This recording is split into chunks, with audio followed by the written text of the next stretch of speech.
ol deyince olduran, gönüllerimizi imanla dolduran Yüce Allah'ın 99 adıyla. On the 10th of December 2014, a new television show, or dizi, as they are called, aired for the first time in Turkey on TRT1. Diriliş Ertuğrul, or Resurrection Ertugrul, created by Mehmet Bozdag, told the story of a young warrior, in 13th century Anatolia who embarks on a mission to find a permanent home for his Turkic tribe, known as the Kayi, who lived as nomads on the steppes of Central Asia. There, they seek shelter from the elements, navigate food shortages during harsh winters, and battle marauding Christian Crusaders and Mongols. At the time, the so-called Islamic world, as it is now, was in disarray, with empires like the Ayyubids, and the Seljuks a shadow of their former selves. Ertugrul, played by Engin Altan Duzyatan, son of Suleyman Shah, pursues a dream to unite Muslims, and finally secure a home for the Turkmen tribes. To achieve this he moves westward towards Anatolia, the large peninsula which now forms the bulk of modern-day Turkey. At this time, the Seljuk Empire, considered the hegemon of the wider region between 1037 and 1194, had suffered from infighting and infiltration by both Byzantium and the invading Mongols. And it is within the Seljuk Sultanate of Rum, which had seceded from the larger Seljuk Empire in 1077, where much of the action of Diriliş Ertuğrul takes place. Eşhedü en la ilahe illallah. Ertugrul and his unit of elite warriors, known as Alps, battled the Templars, the Crusaders, the Byzantines, and the Mongols, as well as several collaborators within their own camp and traitors within Rum itself, all in a bid to carve out a home in Anatolia. Lakin bitti. Soon, Ertugrul emerges as a key commander, and begins to consolidate the Turkic tribes as the sun begins to set on the Sultanate of Rum. His exploits, victories and inspiring leadership eventually paved the way for the formation of a new empire. Ertugrul's heir, after all, is Osman, the eventual founder of the Ottoman Empire. Diriliş Ertuğrul ended in May 2019 after 5 seasons. Each season comprised 32-hour episodes per season. Overall, that's about 150 films. On Netflix, where it was released internationally, it has been edited to accommodate around 80 episodes of 40 minutes apiece, per season. Hak geldi, batıl zahil oldu. Watching Diriliş Ertuğrul is a marathon effort. Each 2-hour installment carries its own arc, intrigue, moral dilemma, bloody battles and a cliffhanger ending. Despite this, its reputation and popularity continues to grow more than a year after it ended, transcending time, space and TV itself. Like Lion of the Desert, the show is about Muslim history, Islamic ideals and resisting tyranny. Social codes and values are not just relatable, they are the norm and the standard, a self-contained universe of thought and practices, where Muslims are able to see themselves as heroes, villains, collaborators, and not as caricatures written by outsiders. In Diriliş Ertuğrul, standing up to injustice or cruelty aren't lofty ideals, they are incumbent on faith. But unlike Lion of the Desert, it is a story beyond resistance. It is about overcoming and winning. In Turkey, the series has broken new ground and amassed a strong following, but it is among Muslims in South Asia and the Middle East, as well in South America and parts of Southern Africa that Diriliş Ertuğrul has resonated most. Turkish shows have long attracted audiences far beyond their borders, with translations available in at least half a dozen languages. Yine de size o zalimlere teslim etmeyiz.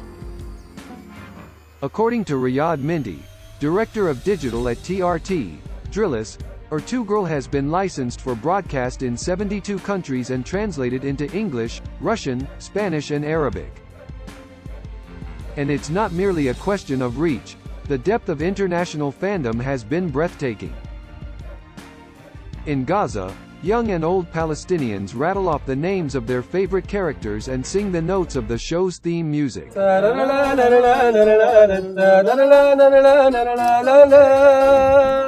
In Pakistan, couples mimic Turkic-styled weddings modeled on the marriage ceremonies from the show. In Kashmir, couples name their newborns Ertugrul. In the US, two fans launch a podcast called Bewatch to comment and critique the show, in turn amassing a following of their own. The show has revived Sogod, known as the first Ottoman capital, as a tourist magnet, and spawned a universe of memorabilia on the internet. And in a New Zealand court, Hamima Tuyan, whose husband Zikaria was one of 51 killed during the Christchurch mosque attacks in 2019, describes her husband thus: "He was my imam, my bodyguard. My Ertugrul." Suleyman Shah Ertugrul. For many around the world, the characterization of an Islamic revival, a return to order, is a yearning to which they have responded. Kanımız aksa da zafer Allah'ındır. İnşallah. Minty says, "The fact that it's been able to resonate beyond just the Muslim world shows that, given the opportunity to tell our own stories, we will find that we as humanity have much more in common than we think." Ahead of the debut of the Urdu version of Diriliş Ertuğrul on primetime TV in Pakistan in April 2020, Prime Minister Imran Khan said the show displayed Islamic values and carried more cultural and historical weight than Hollywood and Bollywood.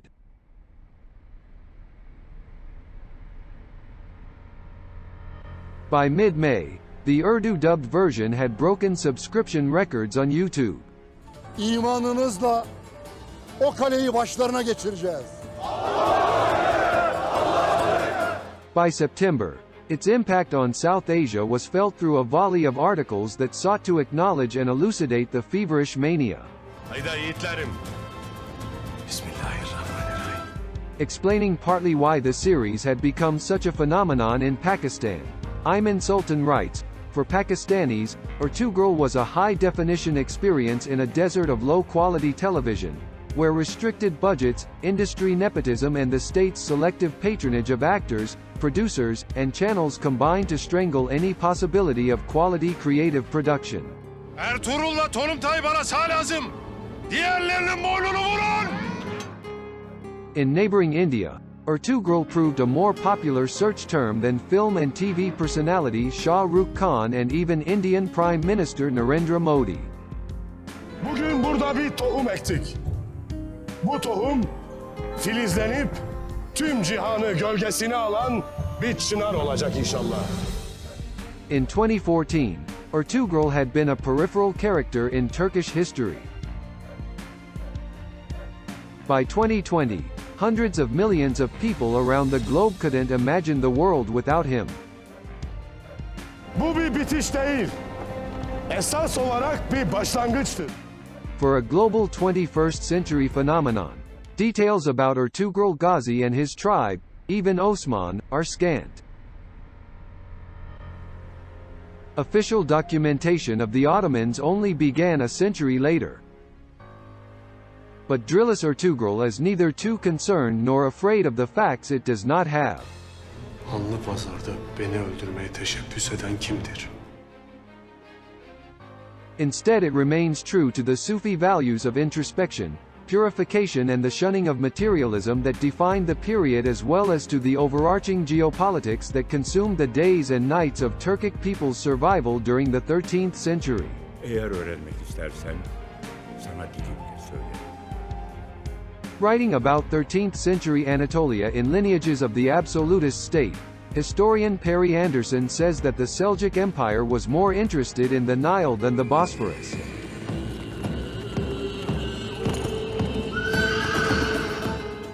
As demonstrated in the show, the Turkic tribes that settled on the frontier faced off against both the Byzantines to the west and the encroaching Mongols from the east.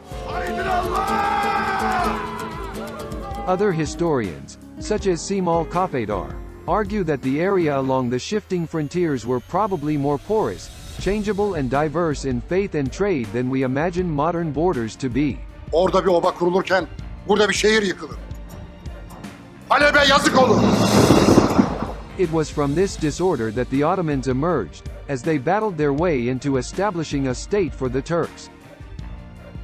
Nagahan Halilolu, a lecturer in the Comparative Literature Department at Ibn Haldun University in Istanbul, says that several historians have questioned the authenticity of historical facts in the series.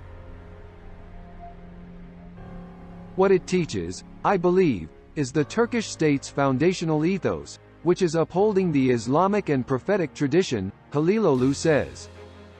Kayi boyunun beyi Süleyman Shah'ın elçisi olarak geldi. In this way, the show invents and projects a pre-Ottoman past that is both reflective of Sufi traditions of the time while consistent with Erdogan's project of what the late academic Svetlana Boym describes as restorative nostalgia. Hem de büyük fetihlere atılacak adımların eşiğindesiniz inşallah.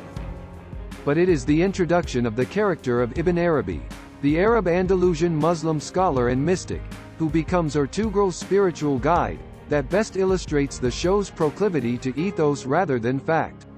Bize yeniden dirilişi nasip eyle ya Rab. In Season 2, Ertugrul is captured by a vicious Mongol commander, Noyan, and chained to a steel pole.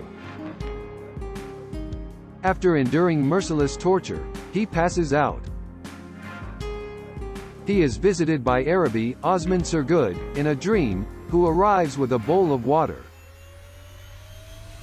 After Ertugrul takes a sip, Ibn Arabi narrates a story from the Quran about how a flock of birds stopped a Yemeni warlord and his army of elephants from destroying the Kaaba in Mecca. Minicik kuşların kocaman filleri nasıl yendiğini anlatan sureyi. The birds drop stones on the approaching army, ending the invasion and protecting the sacred site. When you're in a position of weakness, remember it's not always the big and the strong who win, Arabi tells Ertugrul in the dream. God decides who will be victorious. Ertugrul awakens momentarily, smiles, whispers, "Thank Allah," for the reminder that he is not alone, then passes out once more. Later in the series, when he takes over a Byzantine castle, Ertugrul spends his first moments locked in a chamber on his knees, begging God not to allow arrogance to overcome him. Soon, Ibn Arabi visits the castle and cautions Ertugrul. Should he want the state to be everlasting, Ibn Arabi says, then Ertugrul would have to raise men of merit, rule with justice and be fair to all faiths. The emphasis on fairness and equality towards non-Muslims in the series appears to serve as an example of what just Islamic rule could look like. Geceyi ve gündüzü bizim için yaradan Rabbimize sonsuz şükürler olsun. Halilolu says, Ibn Arabi is the embodiment of the Sufi tradition which the Turks claim they have absorbed through centuries, a tradition that determines the way we live in the world, from where we sit at the table to how we organize our yurts and houses. Yet as anachronistic as his presence in the show might be, Ibn Arabi is also known as the patron saint of the Ottoman Empire. Emin Lelik, a professor in Ottoman history, at Salisbury University, Maryland, says, the teachings of al-Sheikh al-Akbar, the greatest sheikh, as Ibn Arabi was known, took root in Anatolia, where his spiritual successor and adopted son Sadruddin al-Kanawi, Sadruddin of Konya, built a robust school of Akbari thought. In other words, Arabi's presence is the symbol of the unapologetic Sufi scholar-warrior archetype that is both fundamental to Ertugrul's understanding of Islamic justice and integral to the spiritual basis of any future state. Sen de kimsin? Süleyman Shah oğlu Ertugrul. At a time when so many Muslim communities around the world are facing genocide, ethnic cleansing, rising and rabid Islamophobia, as well as authoritarian and impervious leadership, Dirilis Ertuğrul is cathartic.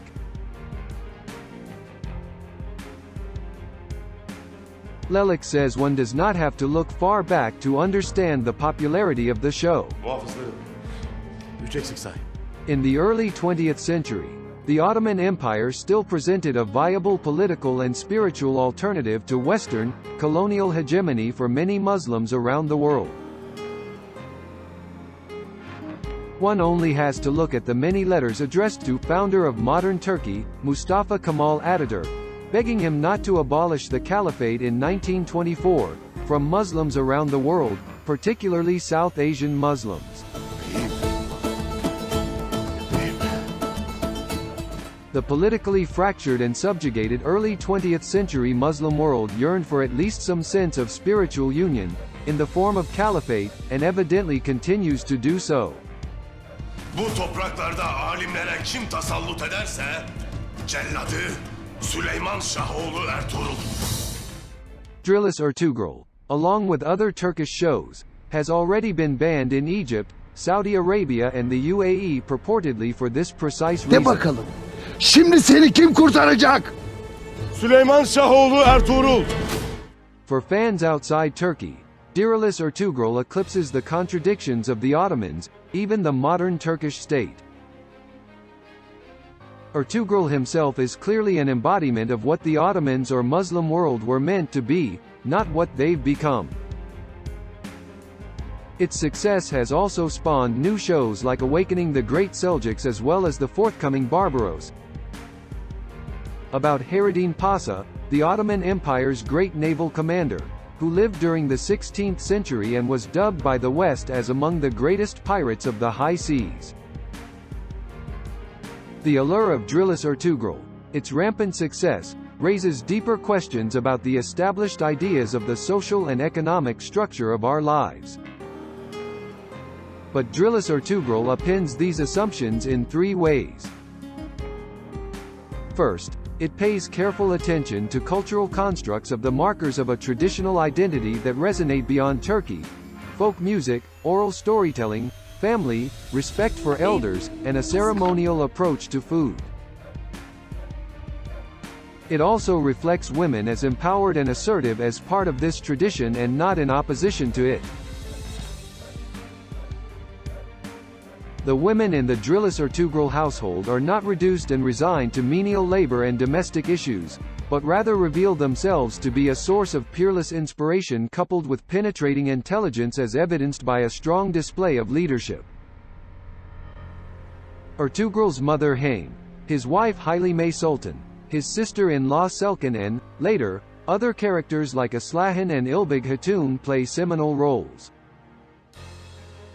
Second, Diriliş Ertuğrul demonstrates how Muslim societies, centered around both the quest for social justice and a strong spiritual core, can exist. The show emphasizes the Islamic rituals of ablution, prayer and funerals. If a town or bazaar or village is conquered, the conquerors perform the adhan, or the call to prayer. Allahu Ekber, Allahu Ekber. The level of painstaking detail centering Islam in the show normalizes basic Islamic custom and Sharia like no other in the history of popular TV. In this way, it embarks on a repurposing of popular Muslim history, with the long and many episodes part of an educational manual for those willing to open their eyes to other possibilities. Ertuğrul's chemistry with his closest friends and fellow Alps, Turgut, Bomsi and Doğan, as well as, later, with Aliyar Bey, played by Cem Ukan, from the neighboring Chavadar tribe, is electrifying. Aliyar, too, is a scholar and a fighter who carries a dupakar, in yet another reference to Imam Ali, stands up to the bigotry of own power-hungry family, to become Ertuğrul's closest ally. Third, Diriliş Ertuğrul suggests the possibility of an equitable and egalitarian society, marked by low taxes, comfort and care for the weak, the elderly and the poor. Duydum ki yokluğumda Alplerim çeşitli sebeplerden dolayı ağır cezalar almış. That Ertuğrul is made to model himself on Ali is to invoke an image of an ideal society, too. It means discouraging excess wealth, rejecting worldly pursuits, redistributing wealth, fair trade and eliminating poverty. Even when he later fights under the banner of the Seljuk Sultan, becomes a governor, and is eventually gifted Sagat. Ertugrul is still an outsider, he owns only a sword. Later, when his son Gündüz is found to have been financing money lenders who charge interest, which is fundamentally outlawed under Islamic law, Ertugrul strips him of all his perks. Atan Süleyman Shah'ın otağında. Those who don't have Allah's approval can't possibly have mine, son, Ertugrul tells him. The dissatisfaction, though, is not just with the capitalist humanist world order, it is with the hypocrisies of the secular world order as well. The show pushes back against the binaries between religion and secularism that are often imposed on Muslim societies. And it is this refusal to give in, a stubborn treatise that another world might and could exist, is perhaps Dirilis Ertugrul's greatest contribution to the Muslim imagination. Adını bağışlar mısın yiğidim? Süleyman Shah oğlu Ertuğrul. Güneşi bayrak, göğü çadır eylediler. Sonsuza kadar adalet, sonsuza kadar hürriyet.